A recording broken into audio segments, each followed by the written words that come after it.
Fu Xuan is a solid preservation unit that can solo sustain, and I've been hearing lots of hype around her, saying that she'll break the game. But I don't think she's a must-pull for all accounts. Why, you ask? Because in MOC, you only really need 2 solo sustainers, one for each team for Memories of Chaos. If you've already been spooked by Gepard or Bailu, then you could easily have Natfire Blazer on one team and Gepard or Bailu on the other. But of course, Natfire Blazer takes 2 slots in one team. There are lots of times where you'd rather free up that one slot, and that's where 5-star solo sustainers like Fu Xuan come in, and that's what you call role compression. Role compression is where a unit can do the job of 2 different units and saves you a team slot so you can have more units in your team. We've seen this before with Locha, where he can deal respectable damage, cleanse debuffs, dispel buffs, and as well as heal. Role compression is undeniably strong, but as I've said before, if you've already got Gepard, Bailu, or Locha, then rolling for Fu Xuan might not be that necessary. So why would you even pull for Fu Xuan? Well, for 4 reasons. One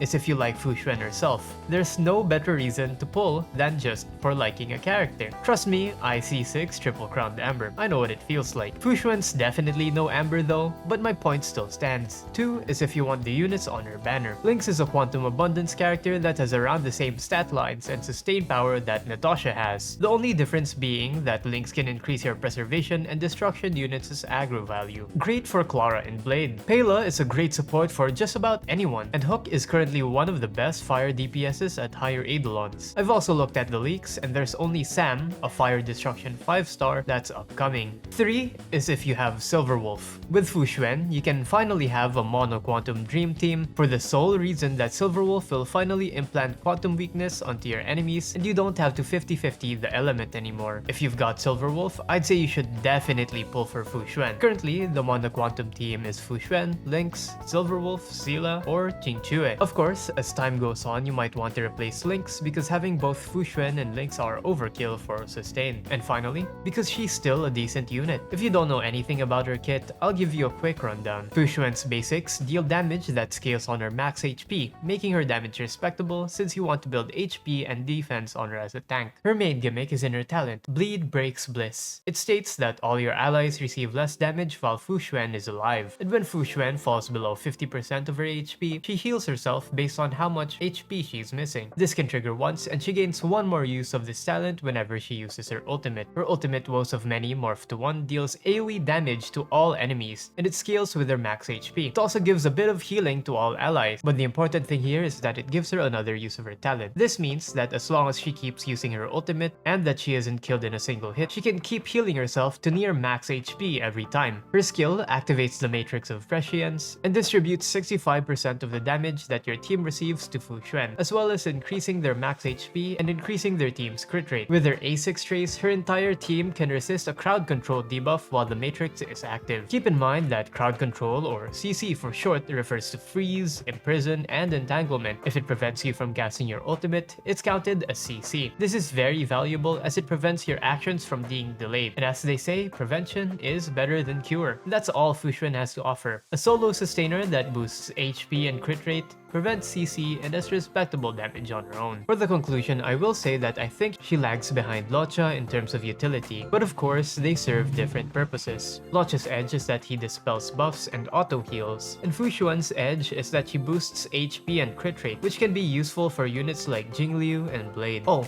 and I should let you know that there's an upcoming Wind Abundance character named Huohuo, who boosts attack and restores energy. I suggest that you mull over what your teams need and get a sustain character that's appropriate. I also suspect that the upcoming MOC content might be CC heavy to goad players into pulling Fu Xuan, so get ready to either get your cleansers up or your team's effect res up. The only way I can see Fu Xuan being absolutely mandatory for most accounts is if they ramp up the game's damage to a ridiculous amount. I don't deny that possibility, but I think that probability is quite low. If you think Fu's great for your account, or if you really want 2 5-star sustainers for each of your MOC teams, then go right ahead. I personally am pulling for Fu Fu Xuan, but that's only because I have Silver Wolf and I'm gunning for that Mono Quantum team. I already lost a 50-50 to Japard, and my Natasha is E6, so she can already solo sustain. If I didn't have Silver Wolf, I most likely wouldn't pull for her at all. I hope this video helped you understand Fu's strengths and weaknesses. If I successfully deterred you from pulling, then I wish you luck on your future banners you'll pull on. If you still think Fu's the one for you, then I'll be releasing a guide video on her the moment she drops on live servers. There's actually quite a bit of nuance in playing her, so please subscribe so you don't miss out on it. Thanks!